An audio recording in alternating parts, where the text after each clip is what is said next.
Hi, and welcome to Making Sense with Makiya, where I make sense of different topics and situations.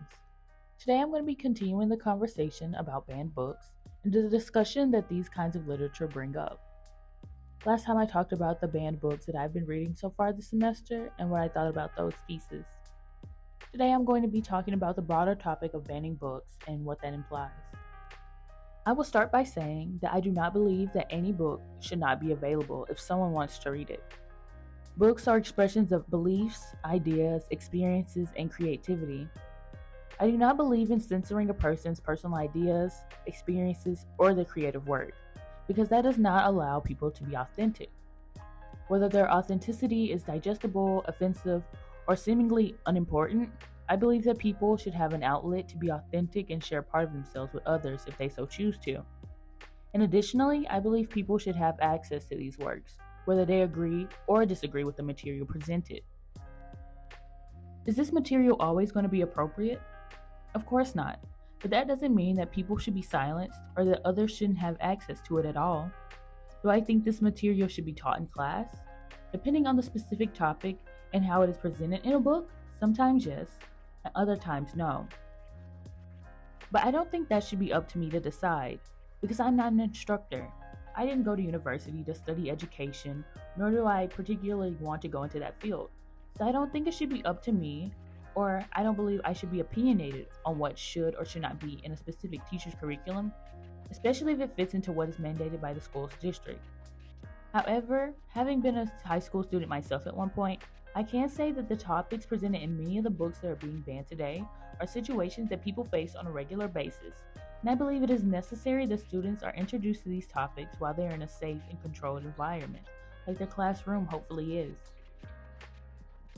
Many of these tough subjects, like poverty, racism, sexual abuse and violence, substance abuse, and self hatred, are issues that people deal with every single day.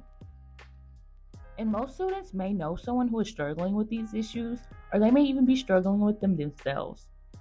By making literature with these topics unavailable, we are telling students that discussing these topics is wrong, that they should not talk about the sexual abuse they are experiencing or hearing about because it's not appropriate, that they should not talk about how substance abuse and poverty are affecting their lives and their families because it's not positive enough, and that they should not talk about racism that is occurring because it is too controversial. Is that really the message we want to send out to people who are so young and impressionable? Do we really want to tell them that they should censor their lives because things are too negative and inappropriate? If the answer to these questions are no, then why are we sheltering them from literature that discusses these very topics and can be used to educate them?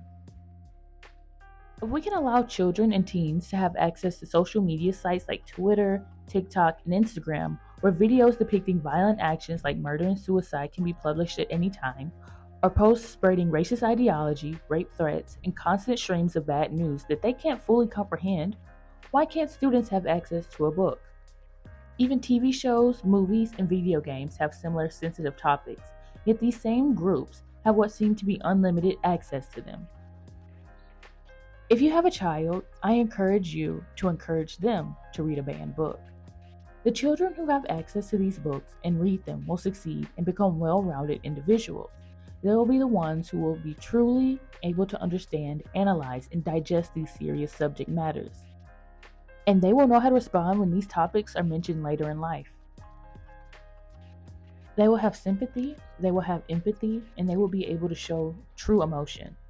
They will be disgusted, they won't be impassive, they won't shrug their shoulders when they hear that someone has been shot in the face, or that someone has been raped, or that someone wants to kill themselves. When someone expresses ideas of self-hatred, they won't be laughing, they won't mock them, they will feel true sorrow, and they will be upset and feel sorry for those individuals. When your child is raised on the internet, they see people dying every day, and they're seeing people kill themselves every day. They become desensitized to that media, and they don't care anymore about the negativity in the world because they are so used to it. Your child should never be used to it, but they should be aware of it. And that's what these books are allowing your children to do. They're allowing your children to be educated and to be aware of these tough topics.